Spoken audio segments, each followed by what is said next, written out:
Y más tarde escribe, en el instante en que uno se enfrenta a la muerte, se prueba la fe. Esta palabra no la había oído, creo, hasta ahora en este libro, ¿no? La mía parecía ser intensa, a pesar de todas mis quejas en contra de la vida. Y aquí hace esta reflexión, no sé si tuvo, no creo, una experiencia cercana a la muerte, pero sí que dice que lo que resulta claro es que la noción de reencarnación se puede aplicar a una vida, porque en ella morimos y resucitamos innumerables veces.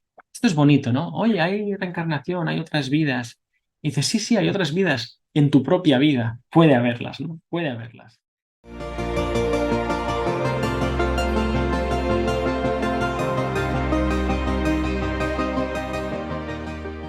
Bueno, queridos, queridas, seguimos. Tercera entrega. Vamos al lío. Lo dejamos en el segundo vídeo, en el capítulo 10, Pachita, y ahora vamos a seguir con el capítulo 11, Cuernavaca. Como veis, hay mucha tela que cortar. Bien, nos cuenta Jacobo que pasaron 4 años, leía literatura oriental y admiraba a la India y al Tíbet. Ahí empieza, ¿verdad?, a más explícitamente mostrar su admiración, su búsqueda en esas tradiciones, ¿no? Durante ese tiempo, y en base a una disciplina que consistía en ejercicios de yoga, meditación y total ascetismo, comencé a sentir una paz extrema y una capacidad para estar acompañado de una especie de luz interior que matizaba todos mis pensamientos y conducta.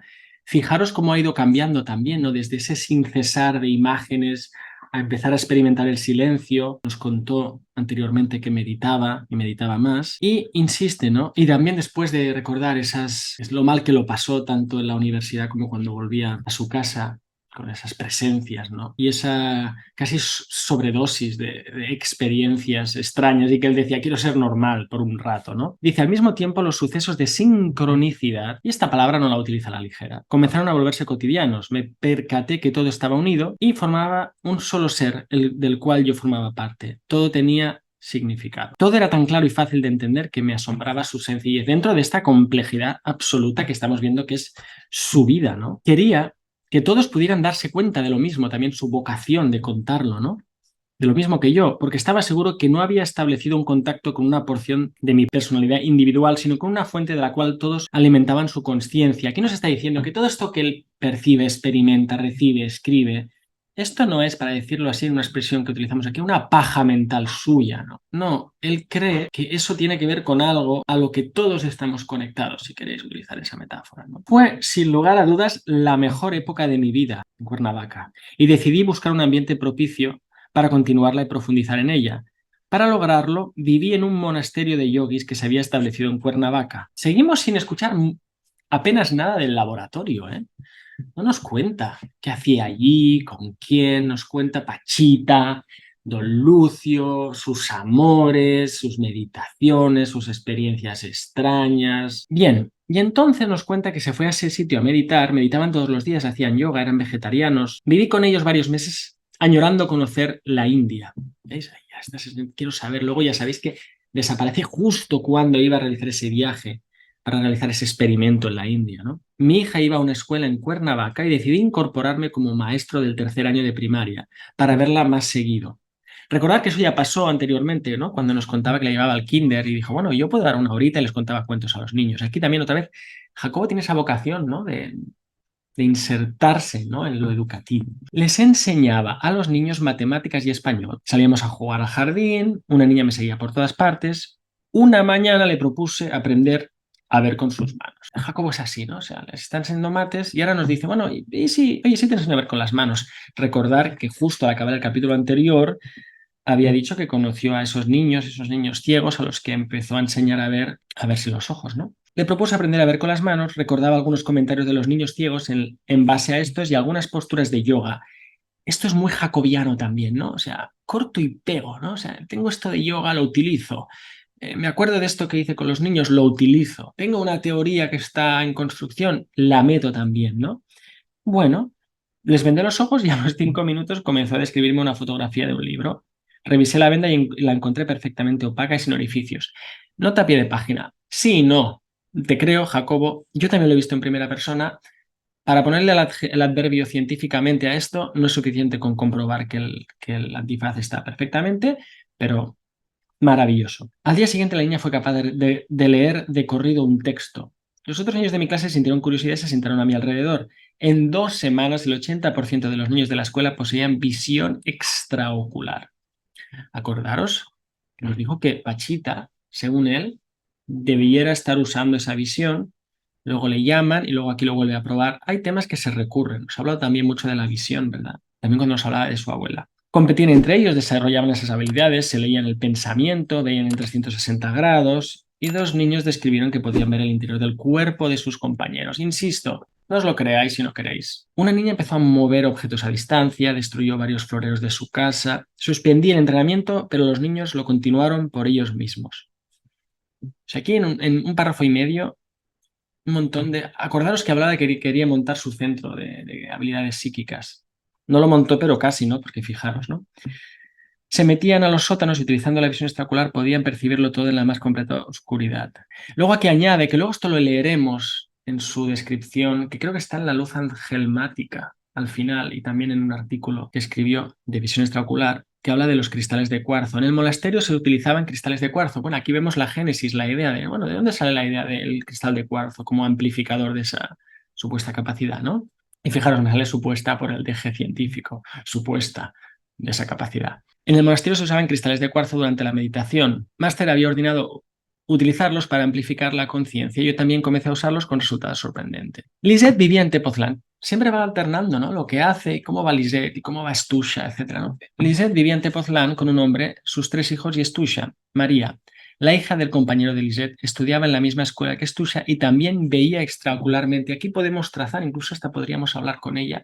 Y de hecho, a veces en comentarios que se escuchan o se leen por ahí, pues hay gente que igual ahora tiene X años, no lo sé, calculando, 60 años, 50 años, y dice, que a mí me enseñaron a hacer esto, ¿no? Cuando era niña. Qué valiosos testimonios, otra vez. Es solo un testimonio. Nos recuerdo que la ciencia es el consenso de expertos, es la intersubjetividad de los que se supone que saben, ¿no? Por lo tanto, los testimonios también se basan, también son la base de la objetividad, según qué tipo de testimonios. El padre de María habló con el director de la escuela y juntos me prohibieron seguir con esas sesiones. Y otra vez encontramos ese patrón, ¿no? De acelera, frena, ¿no? Se te vienen estos niños y te presentan pruebas, funciona, te lo paran, arranca, para. Un juego de fuerzas, de interpretación, ¿no? Ahí lo paran. Me doy cuenta que los niños estaban felices y desde el siguiente día llegaban a las clases con dibujos de naves y sueños repletos de mensajes. Temiendo lo peor, volví a enseñarles matemáticas y español y a evitar cualquier mención acerca de extraterrestres y platillos voladores. Decidí retornar a Tepoztlán y alquilé una casa que Stusha visitaba a menudo. Dejé de asistir al monasterio y volví a ver a Rita. Bueno, aquí regresa y regresa y regresa en varios orbitales de su vida, ¿no? Me enseñó a pintar y retomamos nuestras conversaciones, pero algo había cambiado. Éramos más maduros y cuidadosos. Y aquí dice que le dedicó un cuento que está al final de este libro, como os he dicho. Bueno, y acaba diciendo que le invitaron a dar una conferencia en Jalapa y accedí. Hablaría acerca de la visión extraocular. Pero ya hemos visto un poquito en este capítulo y en el anterior la génesis, ¿no? de este fenómeno. Capítulo 12. Se titula Ile. Y este va otra vez de mujeres y de su madre. Sentada al fondo, y enlaza con lo que he dicho de la conferencia, sentada al fondo del salón de conferencias de la Universidad de Veracruz, rubia y esbelta me miraba una mujer fuera de serie. Es que te pasa de Cuauhtémoc a los niñitos del cole a escribir, a otra vez quedar deslumbrado por lo femenino.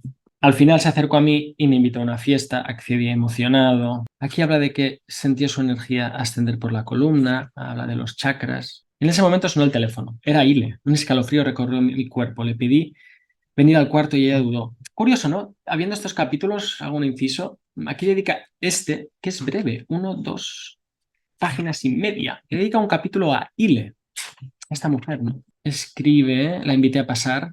Apareció 2 minutos más tarde, la invité a pasar y cerré las cortinas. Nos sentamos frente a frente en las 2 camas de la habitación, nos miramos a los ojos. Yo no había tocado mujer en los últimos 3 años y sentí la energía femenina proveniente del cuerpo de Ile.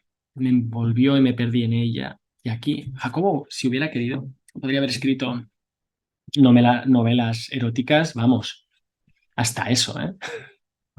¿Quién encuentras que te escribe principios de psicofisiología, antropología de los chamanes, teorías sintérgicas y novela romántica. Ay, Dios. No había nada que me uniera a Tepoztlán, pero no soporté tanta intimidad. Ella tampoco. Nos despedimos y a la salida de Jalapa no resistí la separación. Quiere, pero no quiere. En ese momento se encendieron todos los focos de alarma de mi coche. Yo ya había notado que mis emociones alteraban los sistemas electromecánicos de los automóviles, pero jamás en ese grado. ¿Os acordáis cuando en Nueva York le invitan a ver la computadora aquella, verdad?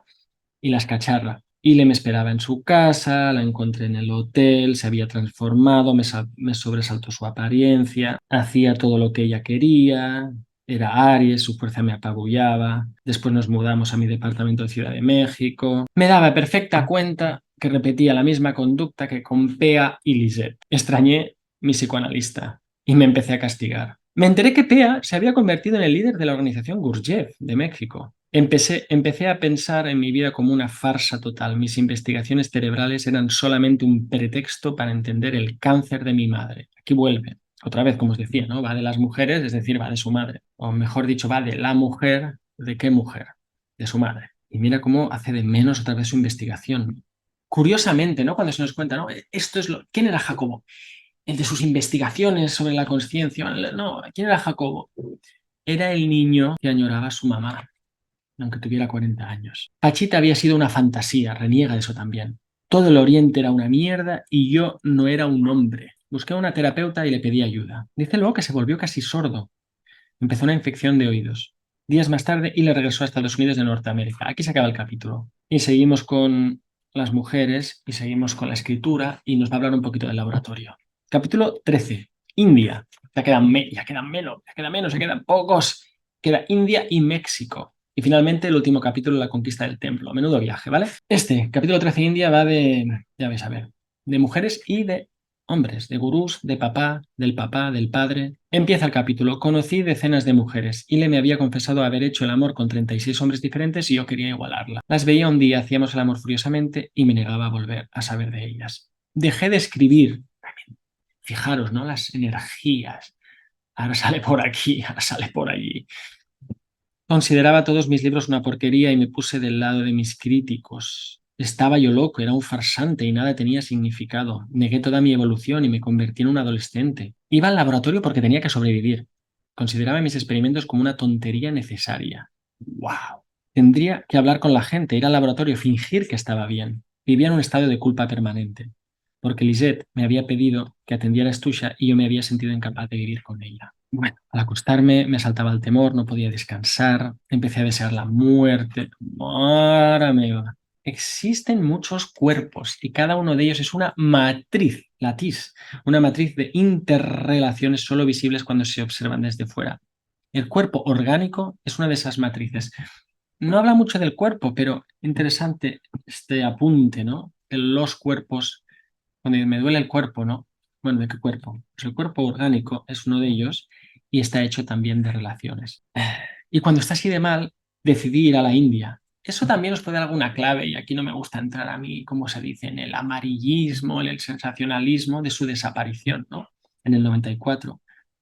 Cuando está así fatal, decidí ir a la India. Pude reunir suficiente dinero para el billete de ida y en una bolsa colgué de mi cuello, puse $1.200 y con eso no sabía cuánto tiempo me durarían. Y se fue. Llegó a Delhi, tomó un autobús y se fue a Rajasthan. Allí había un centro de meditación. Durante 3 semanas medité 12 horas diarias sin hablar una sola palabra, sin escribir y en el más completo asceticismo. Me empezaron a ocurrir cosas pasmosas. Cada detalle de mi cuerpo, al activarse, estimulaba una memoria de mi vida. Podía desencadenar esas memorias a voluntad y con una perfección extrema. Bastaba que quisiera saber lo ocurrido en una fecha, día y hora y determinada para que el acontecimiento se revelara a mi conciencia. Recorrí mi vida, pero no pude observar con ecuanimidad a mi padre. Al final acabé exhausto y decidí irme. Fijaros esa capacidad y también esas limitaciones, ¿no? Y ahora ya nos va a hablar de su padre. Un momento en las mujeres, tal. Más tarde me percaté que mi incapacidad para observar a mi padre fundamentaba uno de los temas que más se habían repetido en mi vida, la búsqueda de figuras de autoridad. Y aquí nos recuerda Brust, ¿os acordáis, verdad? De la universidad, aquel maestro que tanto le impresionó, Roy John en Nueva York, y ahora Goenka eran las piezas del mosaico de ese tema. Si hubiese logrado ver a mi padre con ecuanimidad, y aquí utiliza la palabra otra vez, mi viaje en busca de gurús se hubiese interrumpido allí mismo, pero no fue así. Es decir, busca amoríos porque está buscando a su madre y busca a gurús y a figuras de autoridad porque está buscando a su papá. Bien, me dediqué a buscar a Babaji, entré en éxtasis que mantuve así durante días, luego sigue por ahí, me leyó la mano y me dijo que a los 42 años de edad me convertiría en un gran líder de mi pueblo. Abandona ese sitio, sigue, vive un mes con Yogi Yogeshwar, un anciano de 98 años. Luego conocí a Sai Baba. Entendí que a pesar de mi búsqueda de guía y maestro, no estaba dispuesto a sacrificar mi propia individualidad por la de otro. Buscas gurú, pero en el fondo no quieres. Y quieres. Asciende a la montaña donde supuestamente... Quito el supuestamente. Había estado Srimana Maharshi, la montaña del resplandor perpetuo. Y encontré la cueva, mi vacío se fue llenando y le di gracias a Dios. Y luego aquí hay una cosa que me ha sorprendido y me ha gustado enormemente. Escribe en ese periplo por la India, que es un capítulo breve también. En Pondicherry conocí el despacho en el cual Sri Aurobindo había escrito sus libros anunciando la superconsciencia y reconocí en él la misma energía de Jaira Khan. Bueno, yo soy aurobindiano y he estado en esa habitación también en Pondicherry. Es algo espectacular. Qué bien que Jacobo no solo haya leído ese Aurobindo, que nos cuenta muy poco de lo que lee, si es que leyó mucho, no solo lo conoce, sino que ha estado allí, ha degustado la energía supramental, si queréis, de esa habitación. Bien. Supe que era tiempo de regresar a México, pero no tenía dinero ni billete de regreso. Viví como un refugiado en la Embajada de México en Delhi hasta que mi hermano Jerry me salvó enviándome un billete. Y de vuelta. Capítulo 14. México. El último capítulo, que luego recapitula, que también es el último capítulo, se titula México, de este otro libro. Volví a mudar de cuerpo, me di cuenta que en México existía un conocimiento extraordinario resguardado en las prácticas y en la mente de los chamales. ¡Qué bueno! Se va a la India por el gurú, pero no acaba. Vuelve a México y dice, pero bueno, tanto buscar lo indígena afuera, busquemos lo indígena en casa, que eso es lo indígena, lo que pertenece aquí y no allí. Esto nos puede servir a todos también, ¿no? Estamos tan en Europa, por ejemplo, ¿no? Tan fascinados con el mindfulness. Anda que no hay místicos europeos, ¿no? En Estados Unidos, que hayan arrasado también, ¿verdad? Con su cultura indígena, ¿no? O en México mismo. Dejemos ya de iluminarnos con los yanquis, cada uno que tiene su tierra. Entonces aquí entendemos, ¿no? Me di cuenta que en México existía un conocimiento extraordinario, resguardado en las prácticas y la mente de los chamanes. Recordé a don Lucio, acordaros el tiempo que pasaba con él y que le contaba cómo controlaba el tiempo, y que luego le pide que le haga una limpieza a Pachita y a don Panchito. Me juré a ayudar a rescatar ese conocimiento. Presenté un proyecto de investigación al CONACYT proponiendo ese rescate. Y otra vez, tanto que se habla del científico, Jacobo no era un chamán, pero aquí tampoco es un científico, aquí es un antropólogo increíble, ¿no? Me atrevería a decir, mucho más que Castaneda, que por otro lado dicen, y lo digo porque lo he escuchado de fuentes muy verosímiles, que se lo inventó lo de Don Juan. Pero Jacobo yo creo que no se lo inventó. No lo creo, no. No se lo inventó. Bueno, pues dice, aquí yo ahora voy a rescatar ese trabajo. O sea, aquí no está haciendo electrofisiología. Eso es que no habla de eso. Habla de lo que supongo le importaba más, ¿no? Ya nos ha hecho muchas veces, ¿no? El laboratorio, qué pereza. Tenía que ir allí, tenía que hacer ver. Era como su tapadera. Yo lo interpreto así. Que no digo que cuando estuviera allí no lo diera todo, porque para Jacobo toda esa complejidad estaba unificada y nunca mejor dicho, ¿no? Era un todo, expresándose de muchas formas. Pero aquí nos dice que ahora el trabajo es rescatar ese trabajo, antropología, ¿no? Del chamanismo. La noche anterior había tenido un sueño extraño, un terremoto terrible, y aquí nos habla del terremoto. Después de 2 días de estupor y confusión, recordé que Teresa estaba casada con el secretario de Educación Pública. Me comuniqué con ella ofreciéndole mi ayuda. Aquí tengo unos deberes por hacer que no podía hacer. No sé si esta Teresa es la Teresa que luego vendrá a ser su última mujer, Tere, con la que acabó mal y quizá muy mal, y quizá peor de lo que nos podemos imaginar. No sé si es esta Teresa. Bueno, como resultado del folleto creamos un taller de orientación psicopedagógica en el cual los maestros aprendían a relajarse, a meditar y a observar sus procesos internos. Aquí empieza este proyecto otra vez relacionado con la educación. Insisto, no tanto electrofisiología de gatitos o de humanos, antropología de chamanes, educación, de eso nos habla, ¿no? Y también qué pionero, ¿no? El mindfulness para profesores, que es algo que se está empezando a hacer ahora de una manera más explícita en 2023. Bueno, aquí ya tenía ese proyecto él, ¿no? Al mismo tiempo, el proyecto que había presentado al CONACYT para recuperar el conocimiento de los chamanes de México se había aprobado y comencé a recorrer el país a fin de continuar mi estudio con ellos. Recuperar la cultura indígena. Y aquí insiste, ¿no? Qué bonito. Entre las acciones que instrumentaron estaba la de lograr que los chamanes enseñaran a los niños la sabiduría y los instruyeran en el conocimiento de las plantas medicinales y de su tradición y conocimientos. ¡Ole! ¡Ole! O sea, no dice, no, a los niños hay que enseñarles matemáticas y neurociencia. Que yo soy físico y neurocientífico, que me encantan las matemáticas y la neurociencia. Pero fijaros, ¿esto de qué va? Esto va de ir a buscarlos a los chamanes y su sabiduría y plantarla en este terreno que son los niños, ¿no? Educación para la nueva era. Dejémonos de tonterías, ¿no? Difícil. Yo mismo me empecé a sentir como un indígena y mi judaísmo como otra etnia entre las 57 que sobreviven en el país. Qué bien, esto también lo voy a decir con cuidado, ¿no? Qué bien que no estar ahí siempre con... Es que yo soy judío y soy especial. Sí, es especial y los chamanes de México lo son, ¿verdad? Y los Blackfoot lo son. Y si eres made in Spain, pues también, ¿no? Conocí a chamanes extraordinarios a lo largo y ancho de México. Y aquí nos va contando. Empecé a escribir mis experiencias y logré terminar 7 volúmenes con el título Los chamanes de México. Cuando cubramos eso, vamos a flipar. Vamos a flipar. Algo de mí, algo dentro de mí impulsaba con una fuerza desconocida y empecé a pensar que el fracaso de conciliar a Cuauhtémoc, C mayúscula, y Quetzalcóatl, perdonad mi pronunciación, Q, recordar la C y la Q, durante mi convivencia con Pachita empezaba a transformarse en éxito. Esto me encanta, ¿no? Tiene aquella como no es una premonición, pero una previa.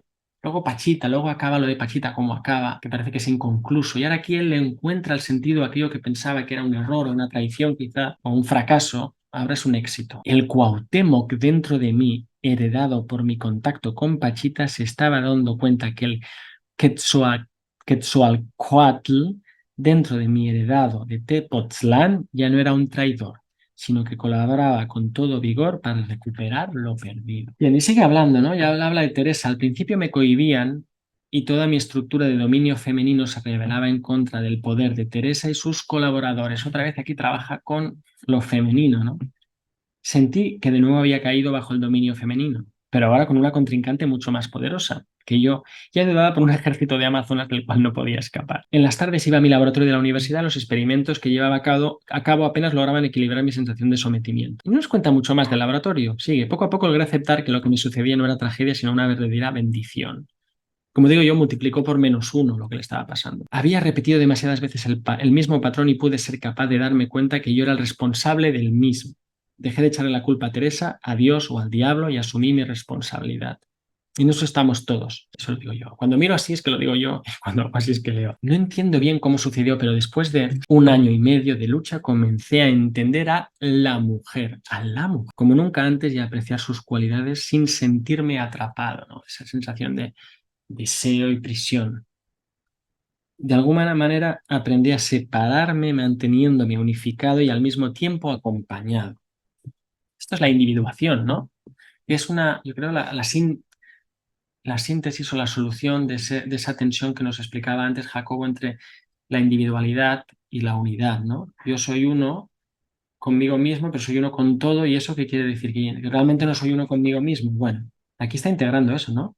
Poder separarse manteniéndose unificado. Y aquí nos cuenta, reflexiona sobre por qué decidió escribir este libro que estamos comentando, ¿no? Me percaté de que mi pasada incapacidad de separación estaba basada y sostenida por la culpa, y al escribir esta recapitulación me fue claro que mi relación con mi madre enferma era la causa, junto con todo el entrenamiento de mi infancia y mi herencia familiar. Me sentí renacer a una nueva conciencia en la cual las mujeres y sus atributos podían ser objeto de aprendizaje y placer sin sentirme dominado por ellas. Puedo decir más alto, pero no más claro. Bueno, nos habla aquí de la ternura femenina, de su deseo maternal por mejorar la vida de los niños. Yo sabía que era cierto y además me hizo percatarme que tenía un hueco, el de la ausencia materna, un vacío, ¿no? Normalmente el vacío viene por el padre ausente, ¿no? Pero aquí es que es la madre ausente, ¿no? Hay una cosa invertida. La ausencia materna que siempre había querido llenar confundiendo en todas mis relaciones con el sexo femenino la imagen de mi madre muerta. Y se desnuda, desnudoso, generoso, se lo cuenta o nos lo cuenta, se lo cuenta a sí mismo. Con Lisette, Pea e Ile, esa confusión me hacía buscar en ellas la perfección y al no hallarla, el diagnóstico de enfermedad. Teresa no se había prestado al juego y lo había logrado desmembrar entre mi angustia y posterior descubrimiento de mi capacidad de separación y aceptación. Un tanto sanadora, ¿no? La relación en este caso con Teresa, con esta Teresa. Ahora nos habla un poco del trabajo del laboratorio. Yo siempre espero que nos cuente más del laboratorio, ¿no? Mi trabajo en el laboratorio de investigaciones estaba motivado por el deseo de entender a la conciencia y se basaba en una serie de postulaciones teóricas. Un postulado es lo que yo digo que es y no lo cuestiono y luego veo a dónde me lleva, ¿vale? Teóricas acerca de la creación de la experiencia. Ya sabemos que eso a nivel, si queréis, a nivel conceptual es la pregunta que le ocupó toda la vida cuando hablamos de su ciencia, ¿no? De su ciencia, filosofía. Cuando hablamos de su vida, acabamos de leer hace un párrafo cuál es el problema que le ocupó.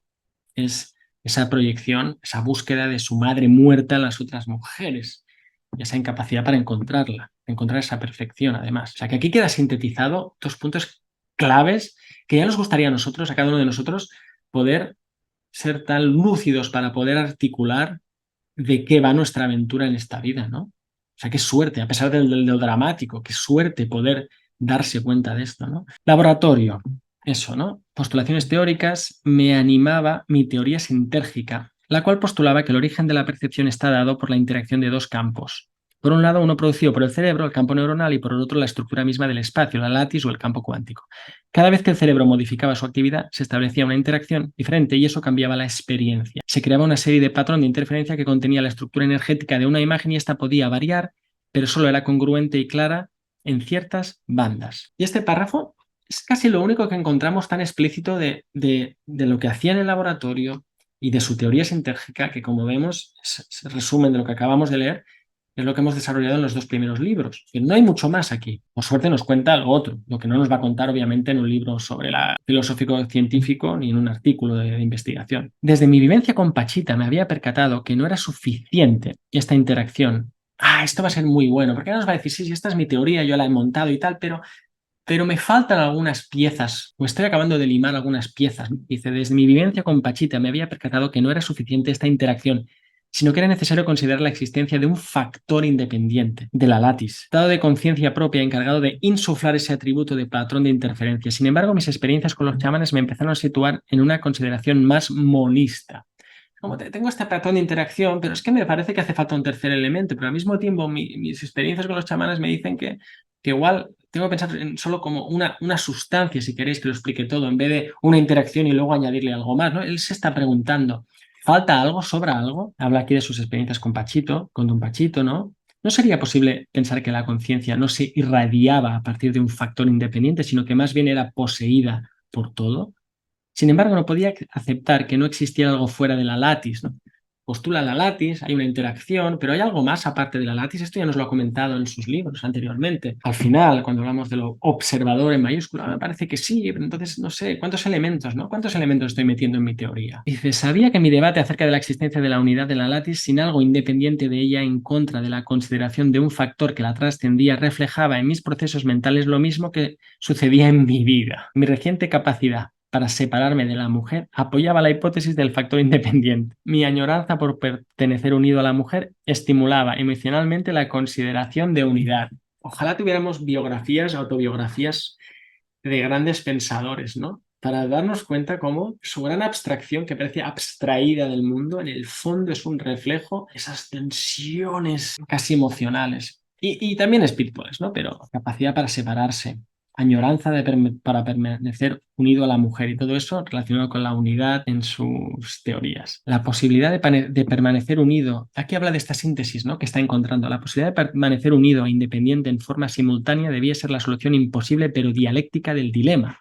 Repito, la posibilidad de permanecer unido e independiente en forma simultánea, pertenezco, pero al mismo tiempo soy un algo independiente, debía ser la solución imposible, pero dialéctica, ¿no? De la tesis, una antítesis, una aparente contradicción que luego se resuelve, ¿no? O se trasciende. Eso quiere decir dialéctica aquí, creo.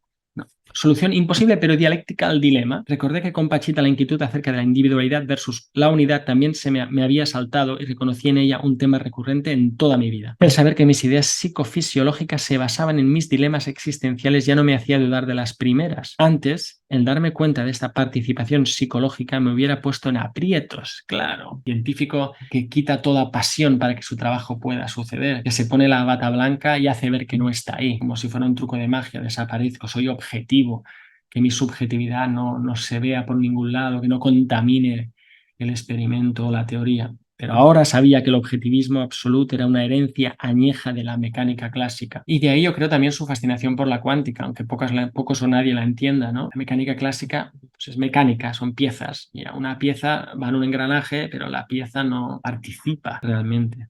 Es extrínseca, eso es lo que es un mecanismo. Bueno, además reconocía la belleza de mis contradicciones y la entrega vital hacia el entendimiento de las mismas. Qué bonito, ¿no? Cuando Jacobo se pone así literato. La belleza de las contradicciones, en vez del espanto o el horror de la razón ante la contradicción, ¿no? Y la entrega vital hacia el entendimiento de las mismas, ¿no? Si los científicos entendiéramos y practicáramos un poquito esa entrega vital al entendimiento, y no esa especie de postureo profesional al control y la explicación, sino una entrega vital al entendimiento. Aquí ya vamos viendo, ¿no? Que la autobiografía toma ya un cuerpo. Aquí nos cuenta que conoció a Castaneda, le invitaron, le cautivó por su energía y presencia, como no, era un maestro. Y aquí empieza, no me interesa mucho esto, os lo digo, porque, bueno, tengo mis razones, pero empieza aquí él a contar cómo trata de encajar el punto de anclaje, perdón, el punto de encaje de Castaneda con sus propias ideas, las ideas de Jacobo, del factor de direccionalidad, del observador, ¿no? Modulador. Está tratando de ver hasta qué punto son compatibles. Ya no sé si son ni las teorías, las ideas de ambos, de Castaneda y la suya. Y habla, ¿no? Había una diferencia entre el factor de direccionalidad postulado por mi teoría y el punto de encaje. Esto podría ser, como se dice, una tesis doctoral de un estudiante, un estudio comparativo, ¿no? De la idea de factor de direccionalidad versus punto de encaje. Luego dice, en cambio, el punto de encaje del que hablaba Castaneda parecía corresponder al cerebro en sí, pero dice que la consideración de que el punto de encaje estaba situado en una posición concreta en el cuerpo no estaba de acuerdo con lo anterior, pero era precisamente lo que defendía Castaneda. Para mí no era más que una simplificación o una metáfora. Y a mí me encanta cuando los pensadores se respetan precisamente permitiéndose decir, pues no creo que esto me cuadre, ¿no? No es solo, oh, el punto de encaje, ¿no? Es como, bueno, sí, muy bien, fantástico, pero aquí creo que algo no. Y aquí está pues haciendo esa sutil crítica, ¿no? Y dice, no, esto de situarlo en la cabeza no me va. Carlos Castaneda abrió un espacio para preguntas y yo alcé la mano. Esto también, fíjate, ayer fui a ver la peli de Oppenheimer. Y ahora no recuerdo quién es que viene al principio de la vida de Oppenheimer. ¿Quién es? Un físico muy importante que va a dar una charla. ¿Es Born? El caso. Oppenheimer levanta la mano. Tiene los huevos, ¿no? De preguntar y repregunta, ¿no? Claro, es Castaneda. ¿Y qué? Tengo una pregunta que hacerle y no es una reverencia. Es con respeto, pero tengo una pregunta. Y usted me responde. Y mira, la respuesta no me ha acabado de convencer. Así que repregunto, ¿no? Eso le llamaría la atención a Castaneda, seguramente. Bien, le cuestioné acerca del observador y él se rió. Qué gracia. Bien, me dijo que aquello solo era un fragmento de la personalidad. Ahí tendría también sus intuiciones, ¿verdad? Bueno. Sin embargo, más tarde me fue claro que en realidad el conocimiento del cual hablábamos tenía su origen en Oriente. Ir y venir, ¿verdad? Escribí un libro que titulé La meditación autoalusiva explicando esa técnica y sus bases teóricas. En el laboratorio investigaba la relación entre actividad cerebral y la expansión cerebral de la capacidad de observación simultánea. Era clara la relación entre coherencia cerebral y capacidad de inclusión. bien, nos va diciendo, mira, y mientras me pasa esto que estoy viendo cómo encaja el punto de encaje, pues en el laboratorio estoy haciendo esto y estoy escribiendo este libro, que también comentaremos, pero ahora sabemos de dónde viene, ¿no? En qué parte del jardín y de la época del año en la vida de Jacobo, pues se plantó esa semilla y empezó a germinar. Varios días más tarde asistí a otra reunión, esta vez más íntima, en la que pude conversar con Castaneda sin interrupciones. Cómo me gustaría saber qué opinaba, qué opinaba. Ay, fijaros, por lo que conozco yo de Jacobo, ¿no? Eso es lo que nos cuenta. Jacobo no era un gurú, y eso le honra. No iba por ahí con un grupo de brujas pidiéndole celibato a todos los varones de su secta, y lo voy a decir en un sentido etimológico, separación. Y mientras tanto, ya sabes, sí que aquí vemos, ¿no? Tipos de genio, hay tipos de genio, genios. Voy a dejar porque no me quiero meter en más líos. Bien, bien. Me hablo del intento, Castaneda, cada uno tiene su lenguaje, el intento, el observador, el punto de encaje, el factor de direccionalidad. Y esto pasa también con filósofos, no sé, cuando Whitehead, por ejemplo, Alfred North Whitehead, habla de actual occasions o de prehension, cuando Bergson habla de duración. Grandes pensadores necesitan crear palabras para poder acomodar las realidades que intuyen, para que puedan ser pensadas. Bien, ya me había sucedido antes que intuiciones magníficas se derrumbaban cuando las sometía a juicios de entendimiento. Esto está muy bien, porque ahora nos va a confesar, ¿no? Como, fíjate, no sabía que venía esto, pero es justo lo que acabo de decir, ¿no? Tiene esta intuición, casi de manera directa, ¿no? Casi de manera directa, no, de manera directa la recibes y ahora tratas de pensarla o de decirla y por el camino algo pasa que se trunca, ¿no? Ya me había sucedido antes que intuiciones magníficas se derrumbaban cuando las sometía a juicios de entendimiento. Los peores eran el resultado de consideraciones psicológicas, psicologistas, mejor dicho, a las que continuamente recurría, claro. O el biologismo, ¿no? Coges cualquier cosa y ahora le das lo fuerzas a la cama procusteana de la biología o de la psicología. Que no digo que no tenga un componente biológico o psicológico, pero ya te lo has cargado, ¿no? Esto es como, insisto, ¿no? Alguien que le queda el pantalón corto y la manera es que le cortas la pierna para que le quede mejor el pantalón, ¿no? Mejor teje un pantalón a medida, ¿no? ¿Se entiende? De pronto, ante don Panchito u otro chamán, mi mente racional me decía que esas personas solo significaban una búsqueda patológica de una figura paterna. Aquí tiene un momento Gollum Sméagol del Señor de los Anillos, ¿no? Sí, estás buscando a tu padre, están enfermos. Y por otro lado, esto que estoy experimentando y esto que estoy intuyendo es magnífico, ¿no? En ese momento dejaba de entender el conocimiento que se me brindaba y comenzaba a ver al chamán con ojos de indignación. No comprendía que aquello era una trampa de mi ego, pero también había comprendido a observar mis juicios y eso me rescataba del abismo de incredulidad al que estaba a punto de penetrar. Esa tensión, ¿no? Y eso esto me toca muy de cerca, ¿no? Yo estoy tratando de ver cómo, siendo un científico en el siglo XXI, uno puede ir más allá de la duda y la creencia, ¿no? Dudo, sí, duda, claro que duda, sé escéptico, pero también creemos en cosas. Quien diga que no cree en nada miente. Creemos en cosas. Entonces, creemos en cosas y entonces, ¿hasta qué punto tenemos que dudar? Creo, dudo, ostras. Terrible, ¿no? Es difícil. Un amigo de Castaneda organizó un congreso acerca de las fronteras de la ciencia en Costa Rica. Aquí nos cuenta, cambia de registro, nos cuenta cómo se va a Costa Rica, y allí también ve operar a otro enfermo de esa forma, ¿no?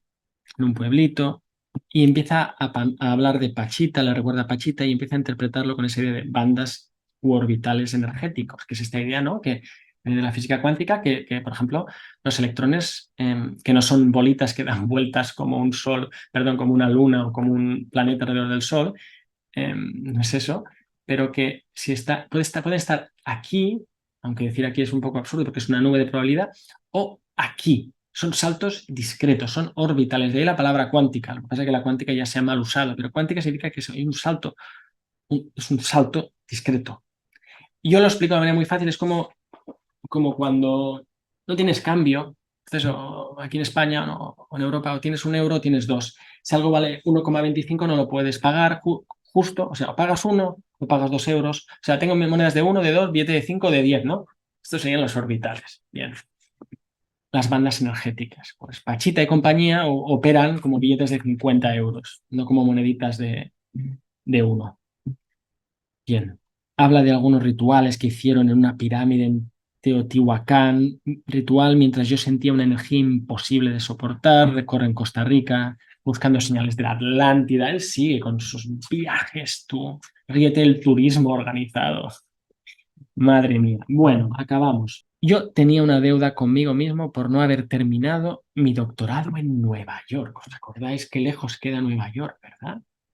Se va a hacer un doctorado, lo deja, se pone a escribir libros, se va a aquella cabaña, se queda con Stusha, luego conoce a esas mujeres, luego tiene esas experiencias, come hongos, ve a los niños, educación, viajes, y ahora dice, bueno, ¿y si acabo el doctorado?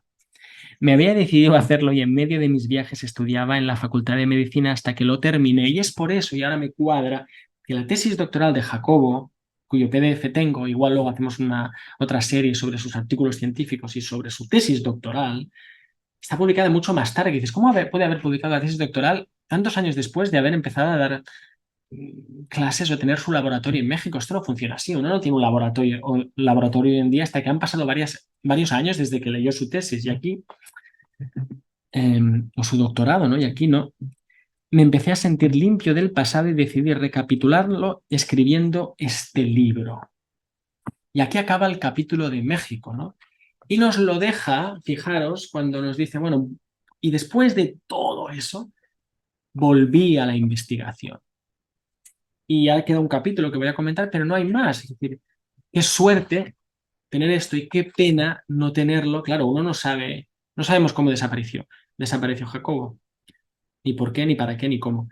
Claro, uno no puede escribir, o sea, uno escribe su autobiografía o cuando es muy, muy, muy viejito y dice, bueno, ya mucho más no me va a pasar, o en este caso la escribe cuando siente que la tiene que escribir, pero claro, los años que siguen, pues ahí no tenemos, no sabemos, no nos va a contar mucho, porque no lo ha escrito, ¿no? Sobre su laboratorio y sus proyectos científicos, incluso para tener más pistas de qué pasó ese diciembre del 94. Hemos llegado al último capítulo, voy a por él. El último capítulo, el 15, se llama La conquista del templo, que es el mismo nombre. Y aquí os avanzo, ¿no? Va a hablar de esta tensión entre lo interno y lo externo. Va a contar cosas, obviamente. Aquí nos cuenta que tiene un accidente de coche, de carro, que decís, ¿no? Me percaté que iba demasiado rápido, instintivamente apreté el pedal del freno y el coche se ladeó, giré el volante y volví a frenar y perdí totalmente el control. El automóvil se iba de un lado a otro mientras desesperadamente sostenía el volante. Supe que no podía hacer nada. Bien, después de las vueltas caí a un abismo y aterricé lentamente. Y más tarde escribe, en el instante en que uno se enfrenta a la muerte se prueba la fe. Esta palabra no la había oído creo hasta ahora en este libro, ¿no? La mía parecía ser intensa, a pesar de todas mis quejas en contra de la vida. Y aquí hace esta reflexión, no sé si tuvo, no creo, una experiencia cercana a la muerte, pero sí que dice que lo que resulta claro es que la noción de reencarnación se puede aplicar a una vida, porque en ella morimos y resucitamos innumerables veces. Esto es bonito, ¿no? Oye, hay reencarnación, hay otras vidas. Y dices, sí, sí, hay otras vidas en tu propia vida. Puede haberlas, ¿no? Puede haberlas. Bien. Y aquí hace unas reflexiones pues ya más, si quieres, genéricas, ¿no?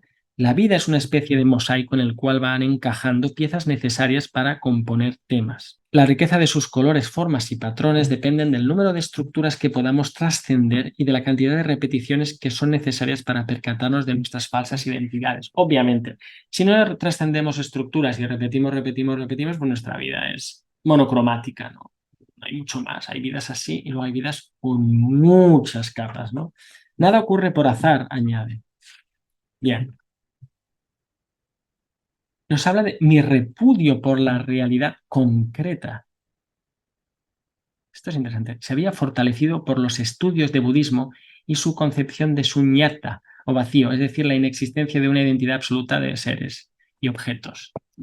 Es que al final no hay nada, la vacuidad, que tela, ¿no? Como concepto y como práctica, si queréis. Pero eso sí que es verdad que esa idea, esa pulsión por la trascendencia, por pirarse de este mundo ya, es una especie, como describe aquí, de repudio por la realidad concreta, ¿no?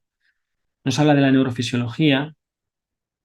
En mis investigaciones acerca del cerebro había llegado a las dos conclusiones. Por un lado, la existencia de un modo de codificación basado en los circuitos de convergencia y su análisis inclusivo. Es decir, y no nos va a contar mucho de su laboratorio, pero sí que nos va a hablar de este mundo interno y este mundo externo, que él está investigando literalmente simultáneamente. Había terminado por destruir, por fin, no, por fin lo digo yo, había terminado, es que no quiero meter palabras, había terminado por destruir la dicotomía externo-interno. Sin quererlo y como resultado de un proceso dialéctico ejemplar, la balanza se había dirigido hacia una unificación como algo más amplio e interesante. Algo sabía en mí, no en mis datos, en mí, acerca de la vastedad de la realidad y del peligro de negarla defendiendo cualquier posición interna exagerada o externa concreta. Yes. No, o sea, no, es que todo el camino interior, da lo otro fuera. No. No, es que lo de dentro, basura, solo los datos. No, que no integramos, ¿no? Sin embargo, cada vez era más claro que lo importante no era lo externo o lo interno, sino la capacidad de estar en contacto con el testigo de ambos. En una conversación con Teresa, insisto, no sé bien quién es esta Teresa, si de la que nos hablaba antes o de su Teresa final, o es la misma.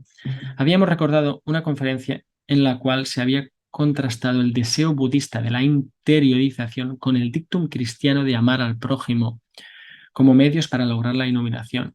Jacobo no tiene problema, siendo judío, de hablar del cristianismo, del budismo, de sentirse fascinado por la India, de regresar, de estudiar a los chamanes. Maravilloso.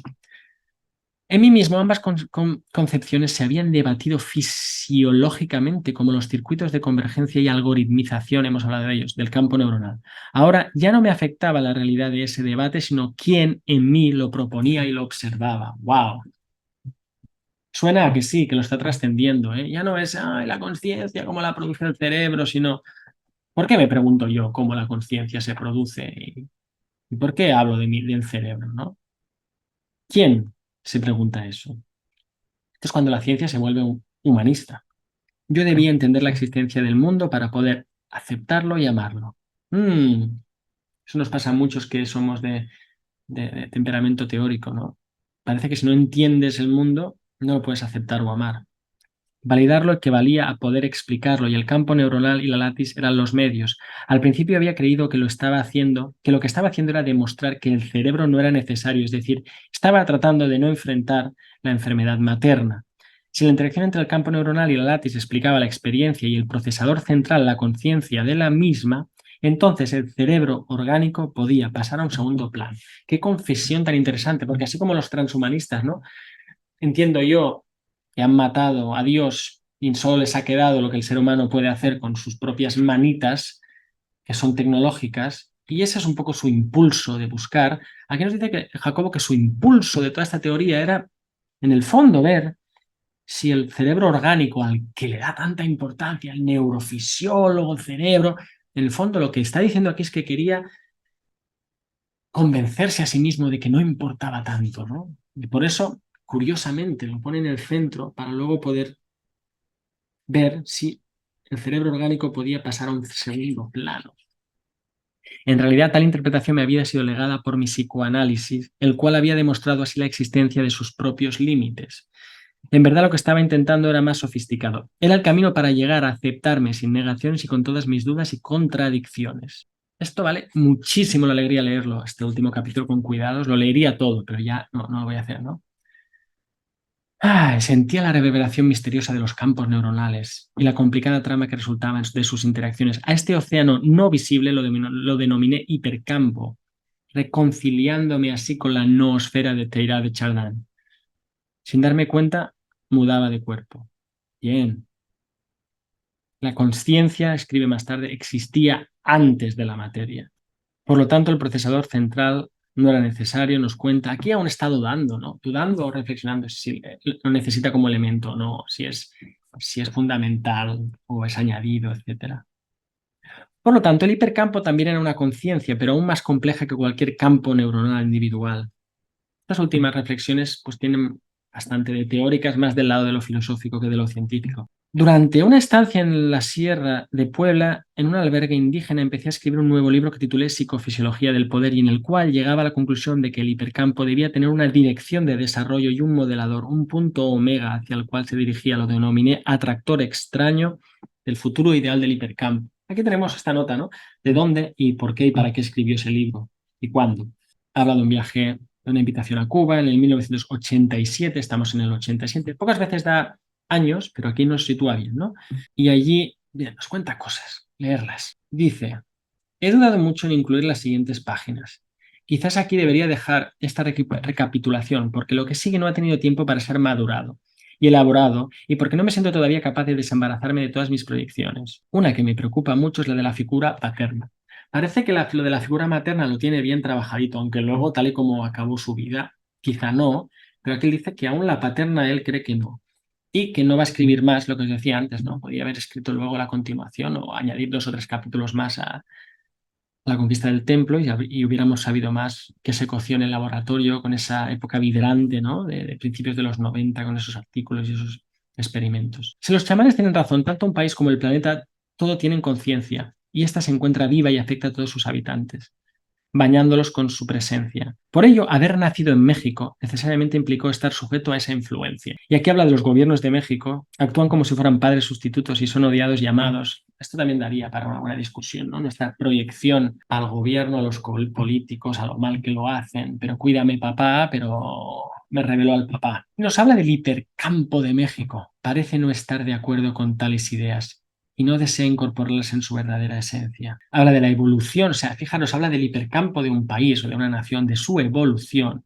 Y dice que siento que se libra una batalla que provocará mayores o menores sufrimientos dependiendo de nuestra capacidad para entender nuestro destino y la dirección hacia la cual debemos enfocar nuestros esfuerzos. O sea que lo que vale para el individuo vale para el colectivo. Y dice que recibiremos toda clase de ayuda si lo hacemos bien. Y si no, pues sufriremos tantas repeticiones neuróticas de falsas identidades hasta que seamos capaces de trascenderlas. Y aquí recapitula, ¿no? Cuando nace un bebé, los padres del mismo y la sociedad, y nos habla de la estructura social, el esquema escolar, es lo que da la posibilidad de experimentar otras realidades que se restringe y acaba por bloquearse.